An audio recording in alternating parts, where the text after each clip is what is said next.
Hello बच्चों, let's read this question. So this question says, an electron makes a transition from outer orbit n is equal to 4 to the inner orbit p is equal to 2 of a hydrogen atom. Okay, the wave number of the emitted radiation is, हमें wave number find out करना है. Option A is 2r by 16, option B is 3r by 16, option C is 4r by 16, option D is 5r by 16. Okay, तो चलिए बच्चों अब हम इस question को स्टार्ट करते हैं. तो देखिए बच्चों इस क्वेश्चन का की कॉन्सेप्ट आप क्या लिख सकते हैं.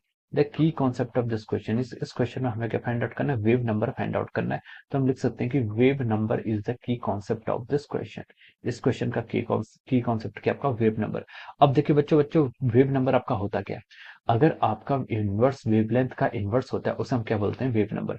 वेव नंबर को हम लैम्डा प्राइम से भी या फिर लैम्डा डैश, ये जो साइन है इससे हम वेव नंबर को डिनोट करते हैं. इसकी वैल्यू आपकी 1/लैम्डा के इक्वल होती है. किसके इक्वल होती है, आपकी 1/लैम्डा के.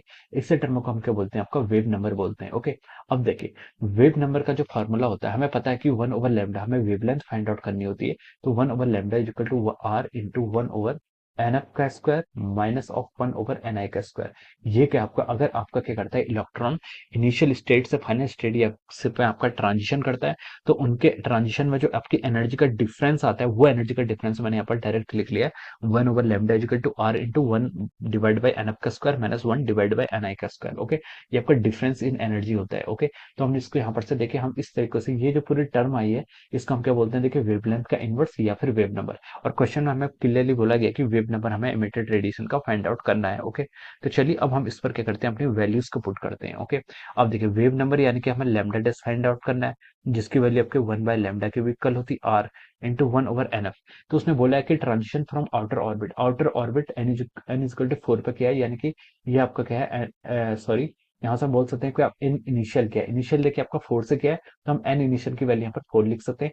To the inner orbit, final क्या होगा, 2 पर आया तो हम क्या लिखेंगे, 2 क्या है इसका एन एफ हो जाएगा. ओके, तो हम इसे लिख सकते हैं 1/2 का स्क्वायर माइनस 1/4 का स्क्वायर. ये आपको यहाँ से आप ऐसे इतना लिख सकते हैं. ओके, अब फर्दर इसको सॉल्व कीजिए. देखिए आर आपका ऐसे ही रहेगा, 1/2 का स्क्वायर कितना का 1/4 माइनस ऑफ ओवर 1/4 का स्क्वायर कितना होगा आपका 1/16. ओके, अब इसको सॉल्व करिए तो अब देखिए आपका यहाँ से 16 आपका कॉमन हो जाएगा. 16 कॉमन हो जाएगा तो ऊपर बचेगा आपका 4 माइनस 1 डिवाइडेड बाई 16 आपका बेस में या फिर हम डिनोमिनेटर में कॉमन हो जाएगा.